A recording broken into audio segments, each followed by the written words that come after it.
Right now at 6, a local community college hit hard by a cyber attack. Type on, I see the Moodle's down. I'm like, oh shoot, I can't do my homework. Why it appears it's taking weeks to recover. Also tonight, the loss of an acclaimed Oscar-winning filmmaker. Really the epitome of the Portland animation community and, a legend. How Mark Gustafson's death is being felt throughout the industry tonight. Then, hate that daily commute over the interstate bridge? With more trains now running, we put the alternative to the test. And Stumptown Phil sees eye to eye with Punxsutawney Phil, with an early spring, according to the duo, now on the way.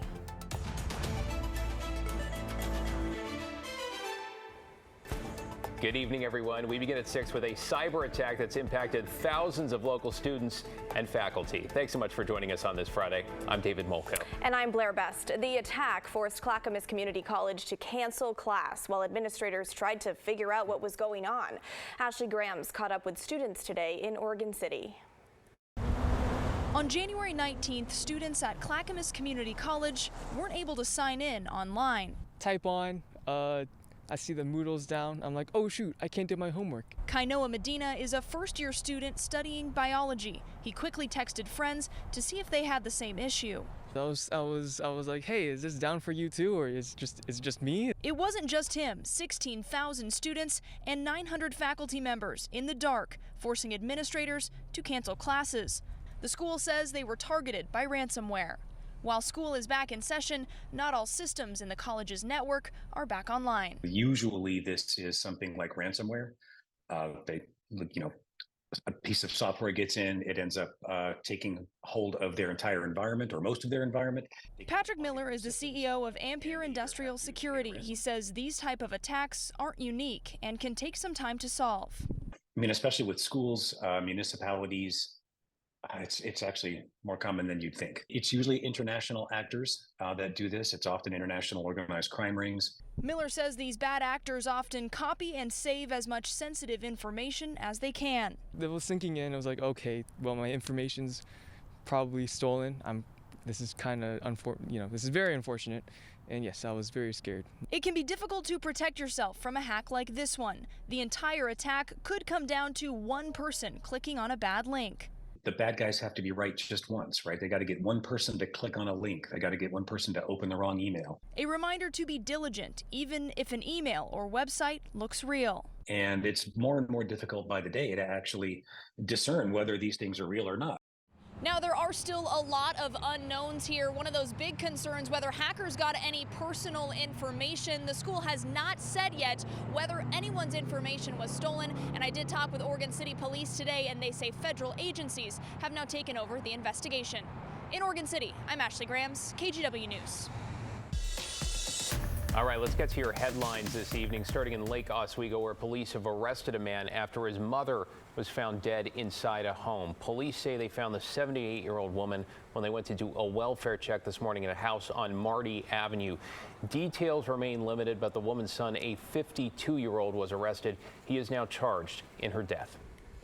Well, Portland City Commissioner Rene Gonzalez says he's taking a break from riding TriMet after a recent incident with another passenger. He made the announcement on social media this afternoon. Gonzalez says the incident happened on his way to City Hall last Friday when a woman physically confronted him about how the city is handling homelessness.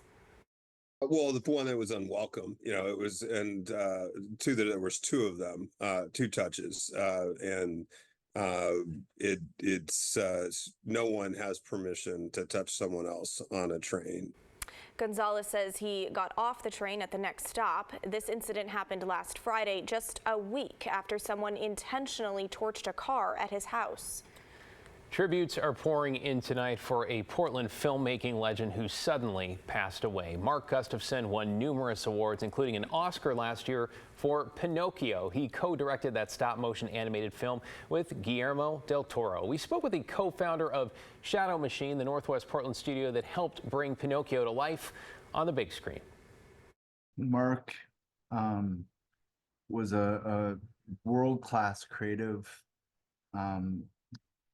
very down-to-earth, humble, kind-hearted, in his approach to filmmaking. Really the epitome of the Portland animation community.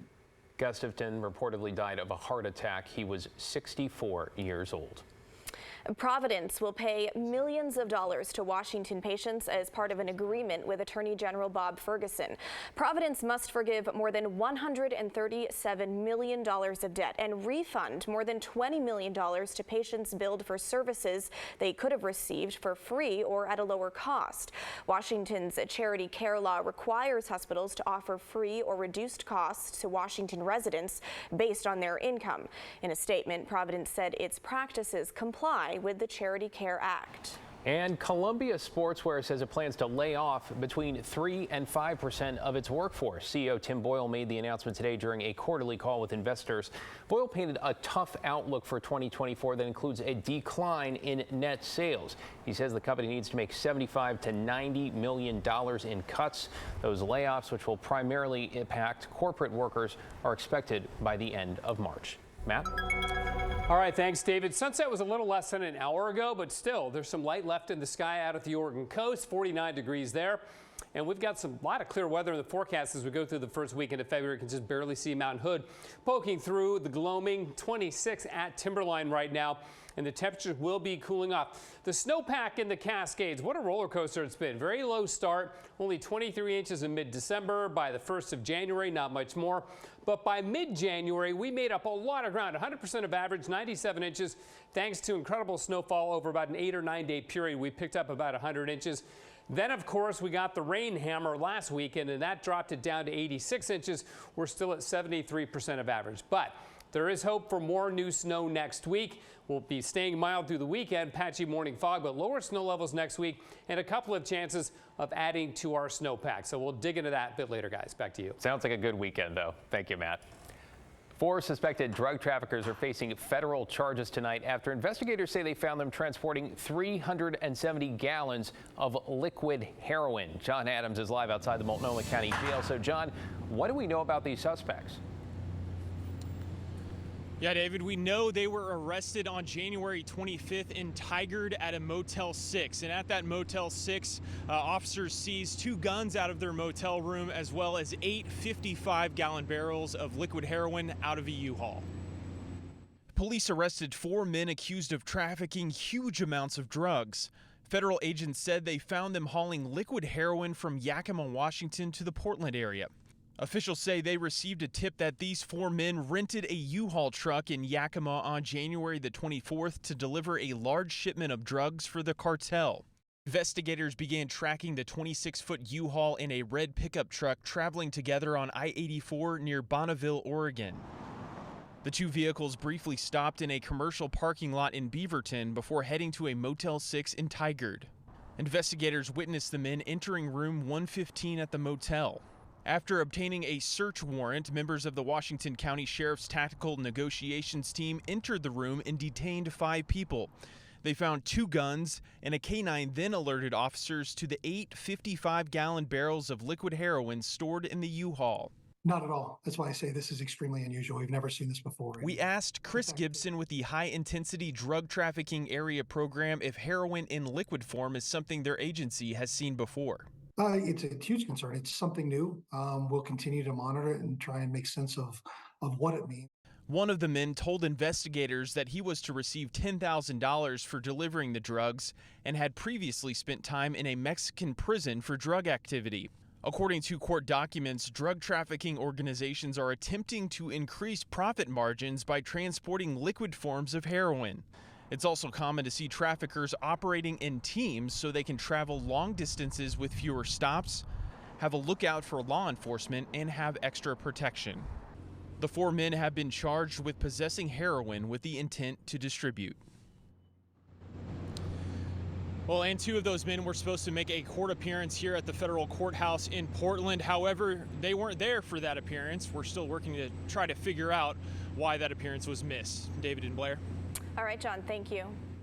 Well, the state of Oregon plans to send out $10 million in checks this month to people who have unclaimed property. The money comes from businesses like banks, insurance companies, or former employers that can't find you. Here's Kyla Bogie to explain. Who doesn't like free money, right? Well, there could be some coming your way. This month, the state of Oregon will be sending out about $10 million in unclaimed property. Here's what you need to know. Where is the money coming from? Generally speaking, banks, insurance companies, or employers who can't find you for some reason or another. In all, the state of Oregon is sitting on $1 billion in unclaimed funds. In the past, you had to search and file a claim, but now a new program looks to proactively return that money. Who will get the checks? Quite a few people, actually. About 25,000 people in the state of Oregon will be receiving checks in the mail, generally between $50,000 and $10,000. So, do I really have money waiting? There's a decent chance. In the United States, 1 in 7 people have unclaimed property. I checked the Oregon list. My wife has money waiting. So does the Oregon Treasurer, Tobias Reed, and he oversees the unclaimed property program. I've checked before. Should I check again? Well, you should. There's always new money coming in. Go to the website unclaimed.oregon.gov. It's as simple as that. The website is pretty straightforward. Just enter your information and you can search to see whether you have unclaimed property. Kyle Laboshi, KGW News.